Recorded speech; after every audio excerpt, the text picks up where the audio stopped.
अभी ईद पे नमाज पढ़ने के लिए भी नए नियम बनाए गए और जो नमाज पढ़ रहे थे उनके पीछे पुलिस कर्मचारी लगनी जा रही है। सर, कानून से ऊपर उठकर मुसलमानों घरों पे बुलडोजर चलाए गए, सबने देखा। सुरक्षा की बात करते हैं, लिंचिंग की गई, मुसलमान मारे गए। सर, कावड़ यात्रा में गरीबों के ठेलों पे सुप्रीम कोर्ट ने ऑर्डर किया कि नाम मत लिखवाओ जब तक ना बदले जालिम हुकूमत का मिजाज। एहतजाज एहतजाज। मैं जेल में था सहारनपुर, 2 अप्रैल 2018 को आंदोलन हुआ, 13 नौजवानों ने शहीदगी दी। सर, मैं उनको नमन करता हूं। सर, और आज फिर 2 अप्रैल है, एक और शहीदगी की तैयारी लग रही। तो मैं उन क्रांतिकारियों को भी आज याद करता हूं जिन्होंने, मुस्लिम क्रांतिकारी जिन्होंने देश की आजादी में योगदान दिया। सर, अंदाजे जमाना कहता है कि मौजे हवा रुख बदलेंगी, अंगारों से गुलशन फूटेगा, शबनम से सरारे निकलेंगी। वक्फ संशोधन विधेयक 2024 संवैधानिक मूल्य एवं सांप्रदायिक सौहार्द के लिए गंभीर खतरा है। वक्फ संशोधन विधेयक 2024 संवैधानिक अधिकारों, विधिक सिद्धांतों और धार्मिक स्वतंत्रता पर गंभीर आघात है। विधेयक वक्फ प्रबंधन को कुशल और प्रभावी बनाने का दावा करता है, लेकिन इसके 44 संशोधन इन वादों को पूरा करने में असफल है। हमारा मानना है कि इस संशोधन से स्पष्टता, साक्ष्य और मूल कारण विश्लेषण का अभाव होगा। पूर्व संशोधनों का मूल्यांकन नहीं होगा, हितधारकों से परामर्श की पारदर्शिता नहीं होगी, मौलिक अधिकार का उल्लंघन होगा। Article 13, article 14, article 25, article 26, article 50, article 300 सर्वोच्च न्यायालय के निर्णय, स्थापित कानून और इस्लामी सिद्धांत और संविधान की भावना का उल्लंघन होगा।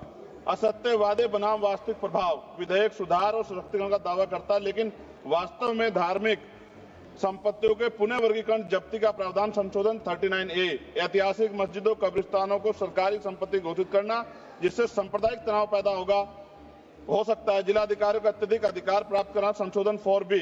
जिलाधिकारी सर सरकार के होते हैं, वो सरकार के हिसाब से काम होते हैं। यहाँ जितने MP बैठे हैं विपक्ष के, इनसे पूछ के देखो कि इनके जिले में क्या हाल है। इनका जिलाधिकारी सुनता नहीं सुनता, MP बैठे हैं, पूछ के देखो विपक्ष के, आपको पता लग जाएगा। सर, धार्मिक विशेषज्ञता या समुदाय की सलाह के बिना निर्णयों से संपत्ति विवाद और विश्वास की कमी उत्पन्न होगी। ट्रिब्यूनल की शक्ति कमजोर करना और मुस्लिम प्रतिनिधित्व हटाना, संशोधन 10B। धार्मिक कानून की त्रुटिपूर्ण व्याख्या और पक्षपाती निर्णय, दानकर्ता इच्छा की उपेक्षा व धार्मिक स्वतंत्रता का हनन, संशोधन 5A। दानकर्ता द्वारा समर्थन वापस, जिससे सामुदायिक संस्था कमजोर हुई। गैर मुस्लिमों द्वारा स्थापित वक्फ सुरक्षा समाप्त करना, संशोधन 104 की समाप्ति।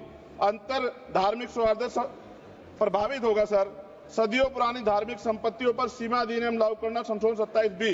कब्जा की गई संपत्तियों की स्थायी हानि, धार्मिक विषयों को दरकिनार कर वक्फ निर्धारण करना, संशोधन 6C।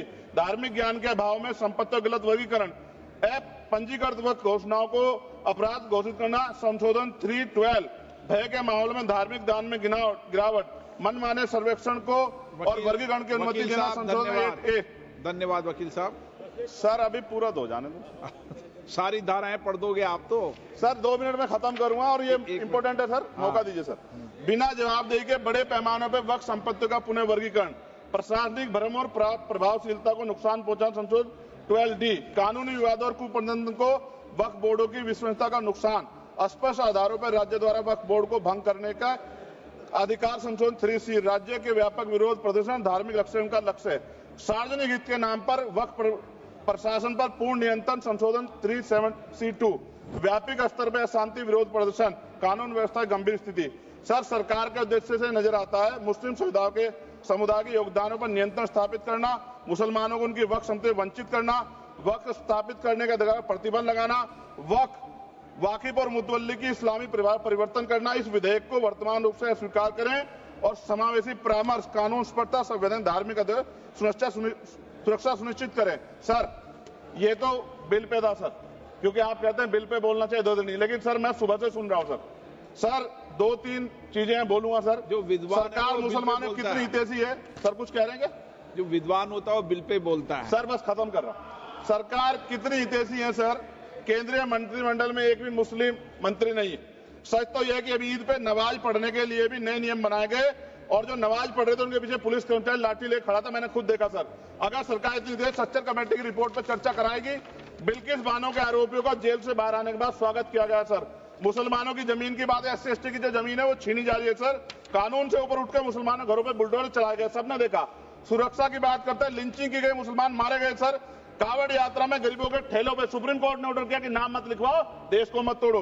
अंत में सर बात निकली है तो दूर तक जाएगी। पार्टी सरकार के नेता यात्रा निकाल के कहते हैं मुसलमानों को भगाओ, और कई एक मुस्लिम एमपी पिछली बार सर उनको क्या क्या शब्द निकले, कोई निंदा नहीं हुई सर, और उसका प्रमोशन हुआ। और कभी आपके नेता कहते हैं सरकार गोली मारो, और आप हिंदू राष्ट्र की बात करते हैं सर। मेरा ये कहना है सर, मैं इसका पुरजोर विरोध करता हूं और अपनी एक शायरी के साथ खत्म करूंगा। तो बहुत सुनी मैंने आज दोनों तरफ, जब तक ना बदले जालिम हुकूमत का मिजाज, एहतजाज एहतजाज एहतजाज, और ये तब तक रहेगा जब तक सर अपनी सरकार सोच नहीं होती। धन्यवाद सर।